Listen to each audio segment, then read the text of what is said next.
Hey everybody, it's Ashley with Gardening Grace Florals. I'm so glad you're here today. Okay, so today I want to share with you the story of how I grew my following on YouTube in pretty short order from like 25 people to 10,000 plus. I feel like every story is so unique and I just am kind of eager to share mine with you because I haven't before. So let's dive right in.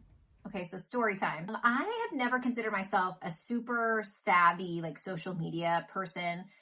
For a long time, I was not really even on social media that much. And I do think that's actually really good to take breaks from it for your own mental health as a side note.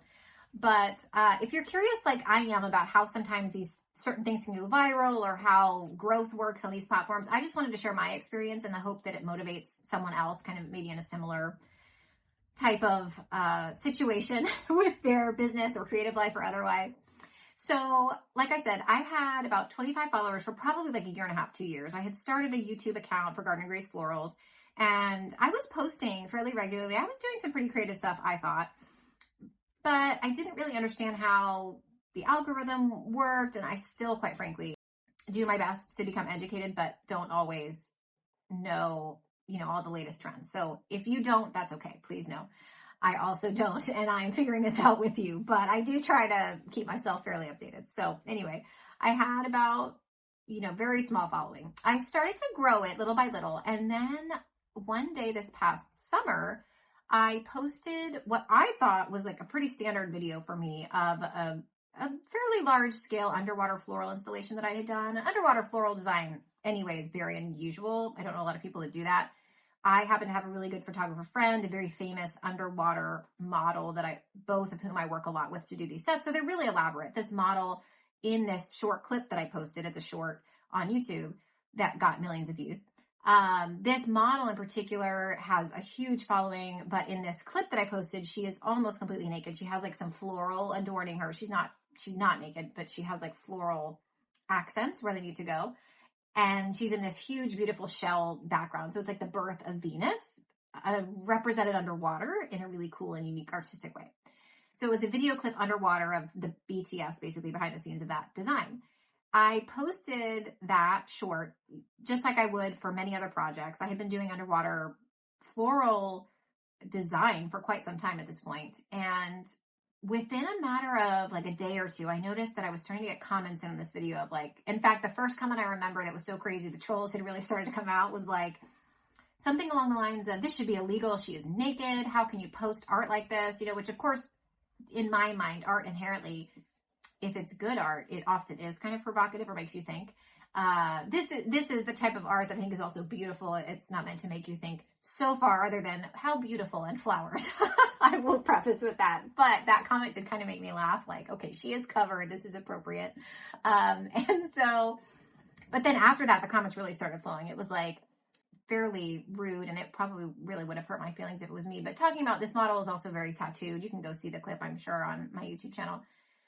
But saying things like, God, those tattoos look terrible. I can't believe I thought the tattoos were clothes. She's clothes that she had on. They were not just tattoos because she's so tatted up, just really not kind things. But a lot of the comments then started to be really cool. Like, oh, this is amazing. Wow. How do you do this? How do you get into this profession? And it just really blew up from there. I think the short now has like 3 million views or something like that. And so very quickly, the channel started to grow. I got subscribers. But what I've always really wanted to do with this channel is not show nearly naked women underwater with flowers, though sometimes that is fun. The goal of this channel is to really show what is possible with unique floral design, how to create unique floral design in unusual environments with seasonal flowers in a budget, right? All these kind of more interesting, complex, nuanced things is really what I wanted this channel to always be about and what it is about. So what I had to learn from that, though, is I'm getting a lot of followers from a certain video, and many have stayed. But I really then had to kind of backtrack, because then as that short over, weeks and months started to diminish in popularity, and then I was still posting my usual content, obviously I had followers that then left, right? Because if they're someone who just wants to see nearly naked women underwater, this is not going to be the channel that they're going to get a lot of that content regularly, right? This is just not that channel all the time. So I noticed I really just had to consistently then post. So what it did for me that was really good, well, I got that boost in followers, no doubt about it. I'm so grateful for that. It also inherently made me have to work, and was a motivator for me to work to post more regularly the kind of content that I did want to have followers for and that I wanted to promote. And that was a really good, it was kind of a lesson and a helpful motivator all in one. I understood how, because I always wondered what it was like when people went viral, how that felt and what that was like. And I am grateful that it wasn't truly, quite frankly, an image of me, because some of the comments were so hateful. And I have shared in another post, I have a lot of facial scarring actually from a traumatic dog bite when I was a young child. And so for me, even getting on camera sometimes is a little bit more challenging. And I know I would have really gone down a rabbit hole if a lot of those negative comments were physically about me. Thank goodness this model that is in this video is super professional.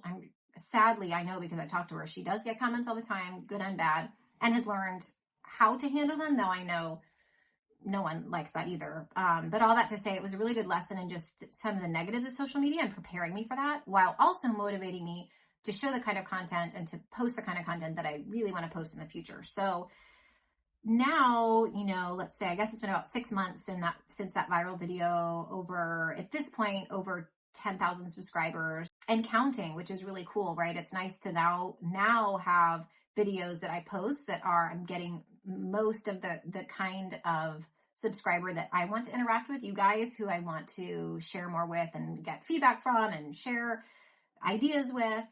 I'm getting more of those followers, so that's growing. And it's been kind of a wild ride, but I'm super grateful for the opportunity to have gone through it in a way that I now look back on and feel like was very safe comparatively to some of the crazy viral video comments I see and have heard about. But that was the journey from, truly, I'm not joking, like 25 followers to over 10,000.